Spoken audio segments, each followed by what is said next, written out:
গ্রামের সাধারণ মানুষ তার কোনো একটা অপরাধের ভিকটিম হলে তার প্রথম চিন্তা কতক্ষণ সে পুলিশ থেকে পালিয়ে থাকবে, কতক্ষণ সে প্রশাসন থেকে পালিয়ে থাকবে, কতক্ষণ কোর্ট কাছারি থেকে পালিয়ে থাকবে। সে মনে করে কোর্ট কাছারি মানে আমার জন্য একটা বিরাট বড় মার্ডেনসাম জিনিস, আমার জীবনের বুঝি সব যতটুকু সহায় সম্বল আছে কোর্টে যাওয়া মানে আমার সব শেষ। এই জায়গাটা থেকে আমাদের অ্যাড্রেস করতে হবে যে না, আপনার সহায় সম্বল শেষ হওয়ার সুযোগ নেই, বরং রাষ্ট্র আপনার পাশে দাঁড়িয়েছে।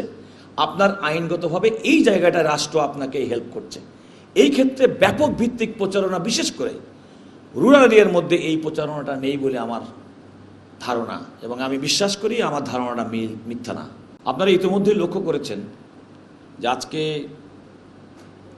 এই একই সাবজেক্টে দুইটা বড় অনুষ্ঠান হচ্ছে। একটা অনুষ্ঠান সকালে বাংলাদেশের মাননীয় প্রধানমন্ত্রী উপস্থিত ছিলেন, যেখানে আইনমন্ত্রী সাহেব ছিলেন। ইন কন্টিনিউশন অফ দ্যাট আমরা কিন্তু আজকে সুপ্রিম কোর্টের যে আমাদের যে কমিটি, সেই কমিটি কিন্তু আজকে একই দিনে আরেকটি প্রোগ্রাম করছে। জাতীয় পর্যায়ের এর গুরুত্ব অত্যন্ত বেশি, কিন্তু চ্যালেঞ্জ সম্পর্কে আমি দুই একটা কথা বলতে চাই। সেটা হচ্ছে যে দরিদ্র গরিব মানুষকে উদ্দেশ্য করে, যে নিপীড়িত নির্যাতিত ডিসঅ্যাডভান্টেজ মানুষকে উদ্দেশ্য করে এই লিগ্যাল এইডটা তৎকালীন প্রধানমন্ত্রী Begum Khaleda Zia as a visionary leader যাত্রা শুরু করিয়েছিলেন, তার কতটুকু আমরা অর্জন করতে পেরেছি। দুর্ভাগ্যজনকভাবে লিগ্যাল এইডের মাধ্যমে যে সমস্ত আইনজীবীদেরকে নিয়োগ দেওয়া হয় এই সমস্ত মানুষকে প্রতিনিধিত্ব করার জন্যে বাহাউদ্দিন খোকন সাহেব সুস্পষ্ট বলেছেন, অর্থ দিয়ে যে সমস্ত মানুষের এদের আইনি সেবা পাওয়া উচিত বলে তারা মনে করা হয়, আমাদের আর্থিক অপলতা হয়তো একটা কারণ হতে পারে, আমাদের মাইন্ডসেট একটা কারণ হতে পারে, যে লিগ্যাল এইডে আমরা ভালো লয়ার বলতে যারা বোঝাই তাদেরকে কিন্তু পাওয়া যায় না। বাস্তবতা মানতে হবে। যেমন একটা ডেটা দেখলেন আপনারা জেল অ্যাপিলে, এখানে মাননীয় বিচারপতিরা আছেন, অনেকেই আপনারা ক্রিমিনাল বেঞ্চের জুরিডিকশনে আছেন। এই জেল অ্যাপিলটার কতটুকু প্রয়োজনীয়তা খুব কম এখনকার দিনে। মোস্ট কেসেস কনভিক্ট সে কিন্তু নিজে কিন্তু সেপারেট আপিল ফাইল করে, খেয়াল করে দেখেন। এবং এর বাইরে অতিরিক্ত হচ্ছে আমরা জেল অ্যাপিলের জন্য আমরা লিগ্যাল এইডের মেম্বারদেরকে দিয়ে থাকি।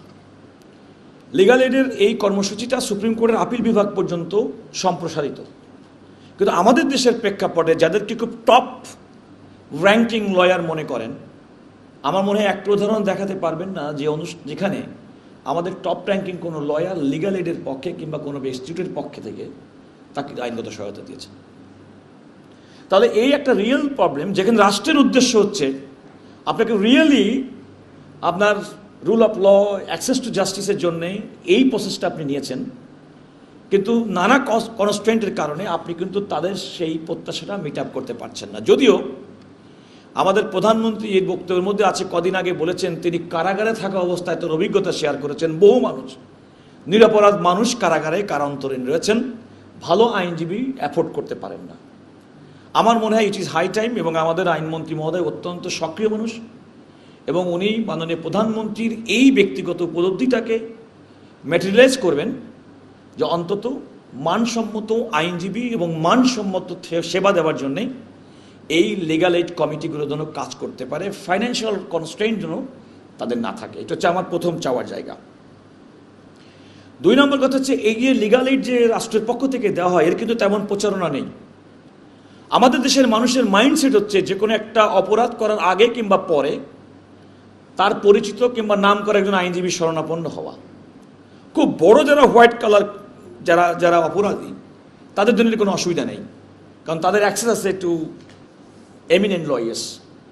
কিন্তু এই দুর্দান্ত সব ফিচার নিয়ে এলো ক্যাপ্টেন ভিক্টর বাইক। এতে রয়েছে শক্তিশালী রিচার্জেবল ব্যাটারি, ব্লুটুথ এবং exciting music. Captain Victor bike, আনন্দে বাড়ুক শৈশব। গ্রামের সাধারণ মানুষ তার কোনো একটা অপরাধের ভিকটিম হলে তার প্রথম চিন্তা কতক্ষণ সে পুলিশ থেকে পালিয়ে থাকবে, কতক্ষণ সে প্রশাসন থেকে পালিয়ে থাকবে, কতক্ষণ কোর্ট কাছারি থেকে পালিয়ে থাকবে। সে মনে করে কোর্ট কাছারি মানে আমার জন্য একটা বিরাট বড় মার্ডেনসাম জিনিস, আমার জীবনের বুঝি সব যতটুকু সহায় সম্বল আছে কোর্টে যাওয়া মানে আমার সব শেষ। এই জায়গাটা থেকে আমাদের অ্যাড্রেস করতে হবে যে না, আপনার সহায় সম্বল শেষ হওয়ার সুযোগ নেই, বরং রাষ্ট্র আপনার পাশে দাঁড়িয়েছে। আপনার আইনগতভাবে এই জায়গাটা রাষ্ট্র আপনাকে হেল্প করছে।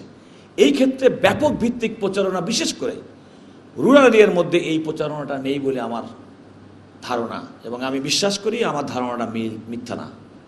আমার মনে হয় রাষ্ট্রের পক্ষ থেকে আমাদের সক্রিয় আইনমন্ত্রী সাহেবের কাছে অনুরোধ থাকবে, প্রচারণার বিষয়টিও আপনারা খেয়াল রাখবেন। এখন ডিজিটাল যুগ, ডিজিটাল প্ল্যাটফর্মে এগুলো প্রচারণা করলে আমার মনে হয় যে এগুলো আমরা করতে পারি। এটা হচ্ছে সোফার দিস টপিক ইজ কনসার্ন আমার বক্তব্য।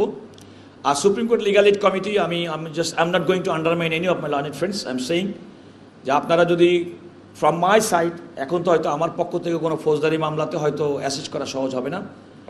আমি নিজেও কিন্তু আমাদের মনে আছে, আমাদের একজন মাননীয় প্রধান বিচারপতি ঘোষণা দিয়েছিলেন যে আমি কোনো একজন সিনিয়র আইনজীবী যদি মাসের মধ্যে একটা প্রো বোনো কোনো মামলা করে দেন গরিব মানুষের, তাহলে কিন্তু তাকে একটা স্পেশাল তার একটা রিকগনিশন দেওয়া হবে। আমি যদি ভুল না করি, তৎকালীন মাননীয় প্রধান বিচারপতি মোহাম্মদ ফজলুল করিম সাহেব কথাটা বলেছিলেন।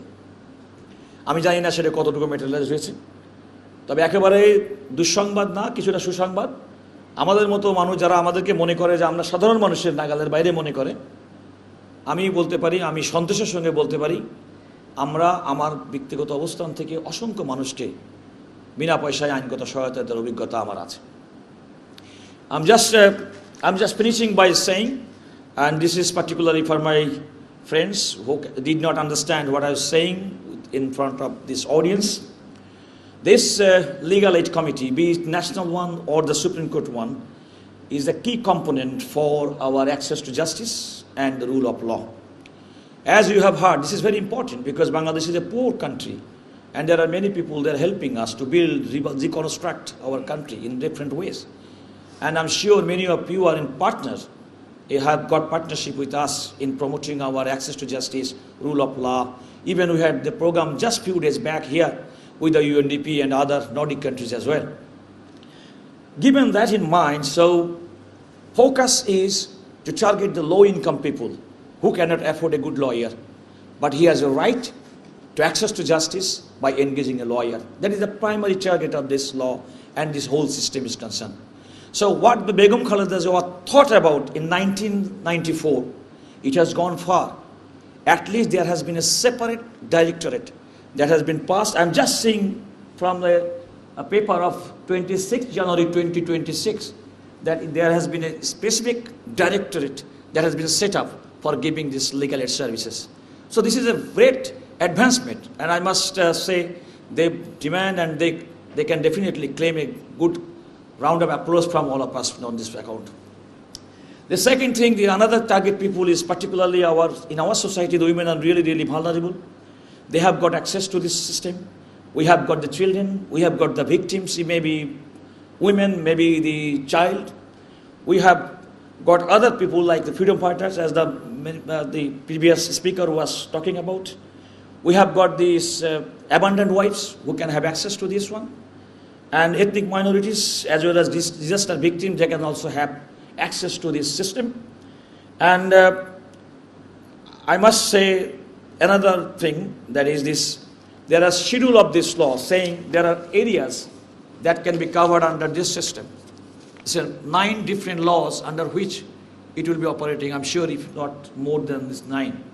So this is very important, because in our adversarial system you cannot take everything in court and get it redress from there. And there are backlog of cases, millions of cases pending in every court. The judges are overburdened, the people are overburdened. The whole mechanism, the system of the judiciary is not properly functioning because of the backlog of cases. If we just filter all these cases, there might be a good number of precedents of cases that do not require any formal litigation, that do not require any formal judgment, that can be mediated between the two parties. So it's very important that we introduce the mediation. And I'm very thankful to these makers of this law particularly for introducing the ADS system even in this mechanism. Thank you very much and good evening to all.